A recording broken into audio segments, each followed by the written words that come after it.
When you hear Spartan, do you picture muscle-bound guys in red cloaks yelling about defending the hot gates? Thank Hollywood for that enduring image. Sword-wielding, shield-bashing maniacs with a flair for dramatic speeches and mysteriously unpaid dry-cleaning bills.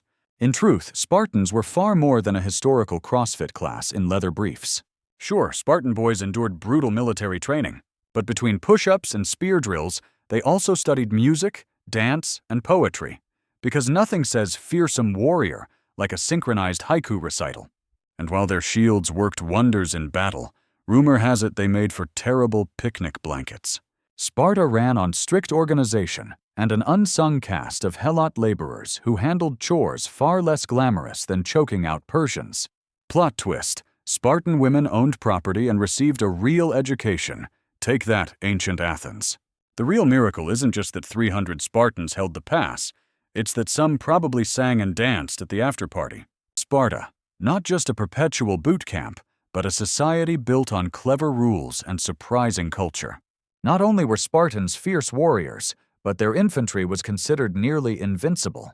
Imagine warriors so tough, even their morning alarm clock threw in the towel.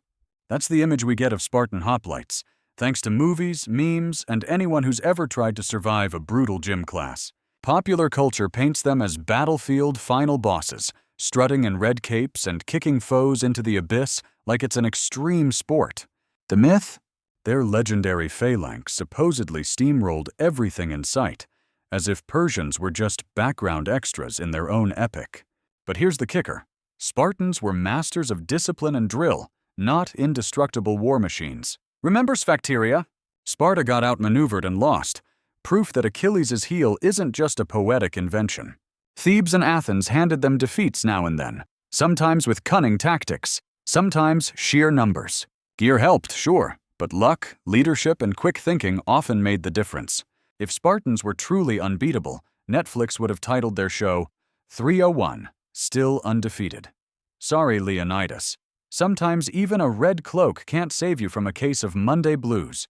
This legendary prowess stemmed from the fact that Spartans dedicated their entire lives to training for war. Everyone pictures Spartans as pop culture's ultimate warriors, carved from sweat, steel, and impeccably timed slow-motion battle sequences. But pause those ab workouts. The myth of Spartans as non-stop muscle-bound killing machines from cradle to grave deserves a plot twist. Yes, they were tough. Nobody's claiming they spent their days lounging in togas, sipping olive spritzers, but Spartans weren't on a lifetime military boot camp subscription. At around age 7, Spartan boys entered the infamous agoge, less CrossFit boot camp, more School of Hard Knocks, with the occasional poetry slam thrown in. Sure, they mastered fighting skills, but also music, dance, survival tactics, and rumor has it, some surprisingly serious group singing. So those sculpted Spartan abs? Maybe more from hauling groceries for mom than non-stop swordplay. As for Spartan women, they didn't sprint into battle, but they trained hard and enjoyed far more independence than most ancient ladies. No clanging shields, but plenty of legendary sass. Spartan adults? Certainly, battles happened, but life also included homes, families, and, brace yourself, diplomatic meetings. Think ancient PowerPoints. In short, real Spartan life was a marathon, not just one relentless montage of sweaty push-ups. Their rigorous lifestyle was mirrored by a cultural love for simplicity and austerity. Forget Marie Kondo. If you want true minimalism, channel your inner Spartan. While social media minimalists lovingly fold socks and bask in the glow of Scandi lamps, Spartans saw clutter and thought, why bother owning anything at all? Legend has it these warriors were so devoted to simplicity, they ate tasteless gruel and slept on beds of reeds. Perfect for those who consider comfort overrated. Legally enforced by the formidable Great Retra, Spartan life was the sworn enemy of excess. Clothes? Drab, unadorned, and about as exciting as a lifetime supply of gym shorts, minus any of that trendy athleisure swag. Interior design? Spartans invented the bare essentials look. Throw out your belongings, then chuck your furniture for good measure. Meals were no culinary delight either.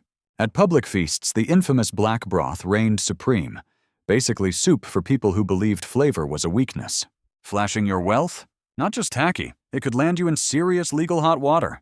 Why all this austerity? Simple. Their focus was on military valor, not retail therapy. Now grab your tunic and imagine a life where even IKEA would strike you as positively extravagant. However, this austere culture also influenced the role and visibility of Spartan women, who were often considered suppressed and hidden. Picture the typical ancient woman, spinning wool, staying silent, and vanishing the moment historians arrive. Enter Spartan women, ancient Greece's ultimate plot twist. The usual myth paints them tucked away, invisible, silenced by a phalanx of patriarchy. Most imagine all Greek women as uncredited extras, barely seen, never heard, utterly powerless. But if Spartan women were invisible, their hide-and-seek skills were laughably bad, given all the power and property they actually held. In Sparta, women owned land, ran estates, and, gasp, voiced real opinions. Physical training wasn't just for the boys. The gym was where girls laced up their sandals for a run, much to Athenian ladies' collective jaw drop. While Athenian women wove textile masterpieces at home, Spartan women wove strategies, and maybe their brows, whenever husbands made questionable moves. No, they weren't fully equal. But suppressed? Only if suppressed now means reluctantly letting men wrestle for second place. Welcome to Sparta, where shrinking violets are strictly on the Athenian roster. Despite these social dynamics, Spartan men like King Leonidas became legendary for heroic last stands. Imagine facing down the entire Persian army armed with nothing but 300 of your closest, most muscular buddies. Sounds like a CrossFit class with slightly higher stakes, right? Thanks to the movie 300, we get the turbocharged legend of King Leonidas and his squad of Spartan Adonis types single-handedly halting an endless horde. Spoiler alert, they didn't win the day, but they sure made slow-motion sword fights look epic. Now let's bust a myth or two. It wasn't just 300 Spartans flexing their capes and six-packs. Thousands of allies from other Greek city-states also joined the fray. Sorry, Hollywood. This was no private gym session. Sure, Leonidas brought 300 of Sparta's finest, but backup troops and less photogenic regular soldiers padded the ranks. The bravery? Absolutely real. Their stand at Thermopylae was basically the world's most intense group project, one that inspired all of Greece. But the scene was less Zack Snyder cinematic perfection and more sweaty bronze armor, gritted teeth, and classic betrayal. As for Leonidas's actual last words, probably gruffer and grittier than any neat cinematic tagline. Something more like, "Next time, fewer capes, more reinforcements." Their harsh societal values extended to practices such as abandoning weak babies to ensure strength in future generations. Imagine your kindergarten report card deciding your fate on a cliff's edge. A pretty harsh crowd for someone still figuring out their ABCs. That's the popular myth. Every Spartan newborn got a merciless inspection, and any tiny flaw meant a one-way trip off Mount Taygetus. Brutal, right? But hold up. Before you picture a Greek reality show called Spartan Baby Survivor, there's no ancient TikTok footage of cliff tosses, just later writers spinning tales to crank up the drama. What really happened? Spartan elders did size up newborns for obvious serious problems. If a baby had a life-threatening deformity or illness, the outlook was grim. Abandonment was possible, but probably not the infamous off-the-cliff yeet. And Spartans weren't the only tough crowd. Other city-states valued strength too, though none required acrobatic baby flips to pass muster. Archaeologists? No baby pit of doom has been found lurking in Taygetus's rocky crags. So relax. A runny nose or chubby cheeks didn't turn Spartans into cliff-diving candidates. Alongside this toughness, Spartans maintained an indifferent stance toward wealth and luxury. Forget the stereotype of Spartans as sandal-wearing minimalists who'd sneer at a throw pillow. The popular image casts them as war-obsessed killjoys subsisting on black broth and turning lumpen iron bars into currency, as if they mistook their piggy banks for dumbbells. Wealth and luxury banned from Spartan life? Sure, if you conveniently overlook the sprawling private estates, cozy houses, and legions of helots handling the heavy lifting. Spartan communal dinners were famously, well, Spartan, shocking. But the city's elite? They indulged in secret luxuries, feasts fit for kings, ritzy drinking vessels, and jewelry so hefty it could double as gym equipment. Fashion motto, BYOJ, bring your own jewels. Iron currency? Less noble self-denial, More keep the riffraff out of Hermes' sample sale. Spartan men dreamed of glory. Their wives dreamed of outshining each other in bronze bling. Spartan austerity was all for show.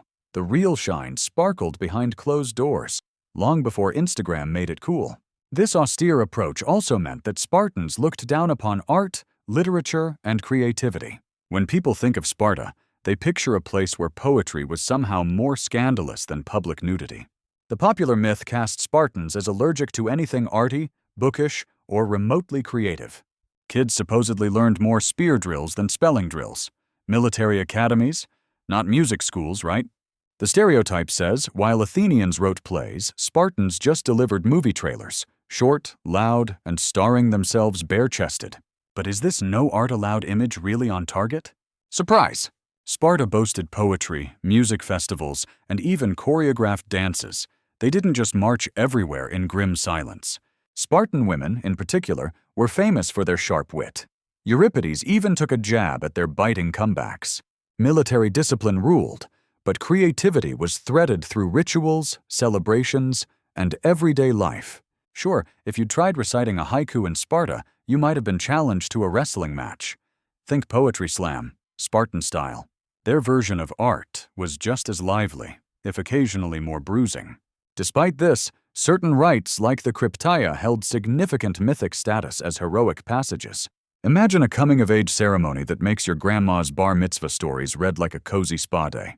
Enter the Spartan Krypteia, often pitched as the ancient Greek version of Outward Bound. Except picture this with 0 tents, more knives, and a strict no marshmallows policy. Legend has it, this was the ultimate teenage rite of passage. Shadowy boys tossed into the wilderness to survive on sheer grit, facing down howling wolves and the terrifying unknown. Here, you earned your Spartan stripes by confronting wild beasts, not negotiating bedtime. But if you're envisioning proto-Boy Scouts roasting existential angst over the campfire, think again. The not-so-heroic reality? The Krypteia was state-sponsored terror with a government seal of approval. Young men, armed and authorized, were dispatched to keep order by hunting helots, the enslaved majority. In other words, intimidation with a dress code. Historians see the Krypteia less as a merit badge challenge and more as an institutionalized social control program with a seriously chilling bonus round.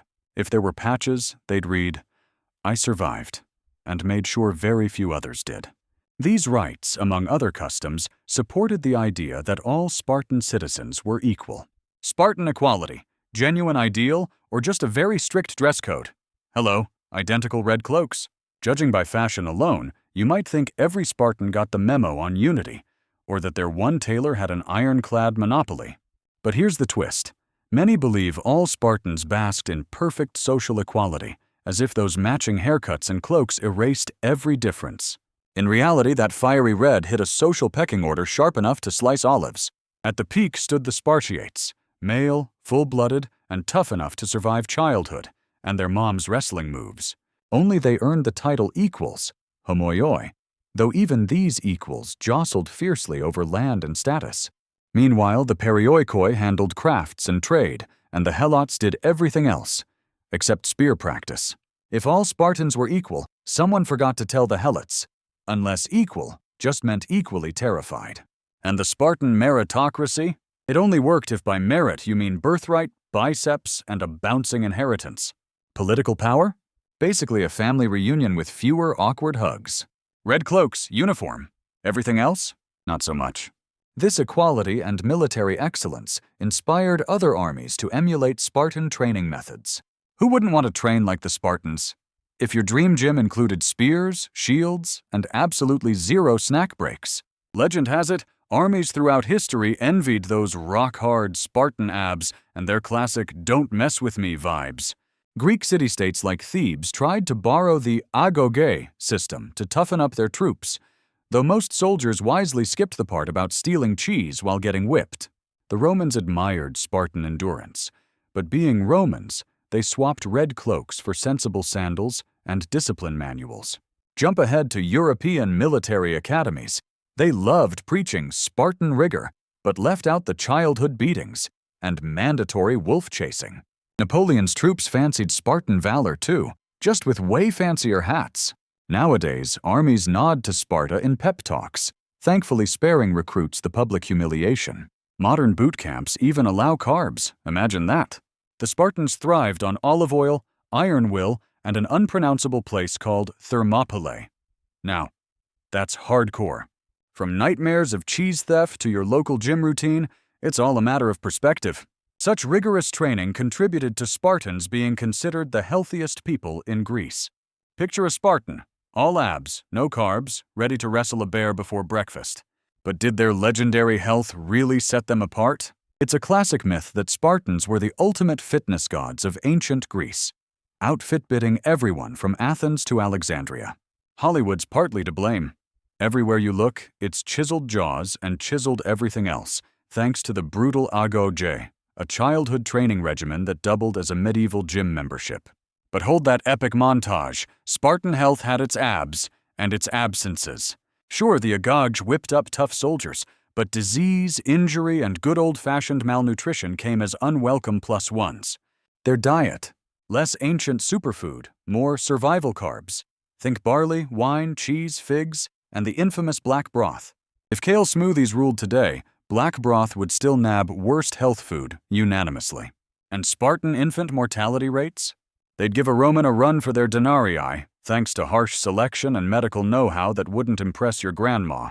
Meanwhile, city-states like Athens enjoyed more food choices, better medicine, and way fewer broth-related traumas. So yes, Spartans flexed six-packs, but dental insurance? Not so much. Their strength was real, but their health? Far from uniquely legendary. Their health and discipline helped them dominate Greek battlefields for generations. Imagine an army so tough their abs practically sported biceps. Legend has it Spartans were invincible, so ripped their statues could bench press the Parthenon. The myth paints them as eternal Greek warlords, forever winning, forever shirtless. But were they really history's ultimate tough guys, or just ancient Greece's original fitness influencers? Sparta's secret? Ruthless training. From childhood, boys entered a boot camp so brutal even modern gyms would offer refunds. The result? Warriors with more chest hair than armies had soldiers, and discipline so strict, even sneezing without permission might earn you extra burpees. They did earn glory. See Thermopylae, where 300 Spartans stood tall against thousands of Persians. Sure, they lost, but it's the standing tall part that hogs the headlines. Truth is, Sparta didn't always come out on top.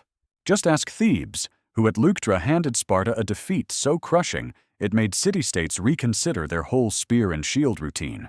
So if abs alone won wars, Spartan statues would still be conquering Europe. Their legacy? Brilliant branding but eternal domination? Turns out, yelling, "This is Sparta," isn't an automatic win button. Beyond the battlefield, Sparta's governance reflected a unique and often idealized democratic consensus. Picture a land where equality meant everyone trained like a warrior, but only a select few got to vote. Welcome to Sparta, the society many imagine as an early democratic utopia. Spoiler alert, if your idea of paradise involves exclusionary politics and dual monarchs, you better bring a helmet. The popular myth paints Sparta as a flawless democracy. The reality? It slams down like a heavy shield.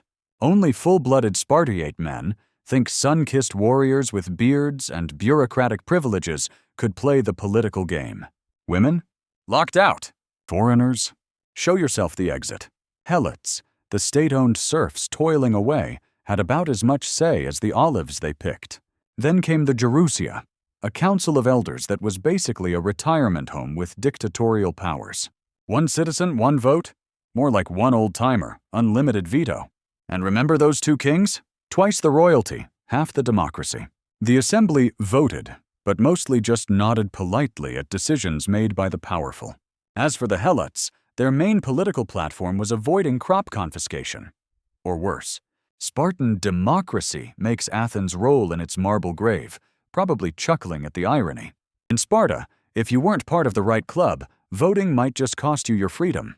Literally. This pursuit of uniformity was also evident in their dull and uniform fashion. When you think of ancient fashion icons, Spartans don't exactly strut down your mental runway. It's tempting to imagine these gruff warriors sashaying in fabulous togas, giving Aphrodite a run for her money. Sorry to deflate that couture daydream, but Spartans dressed less Milan runway, more I rolled out of bed and marched straight to boot camp.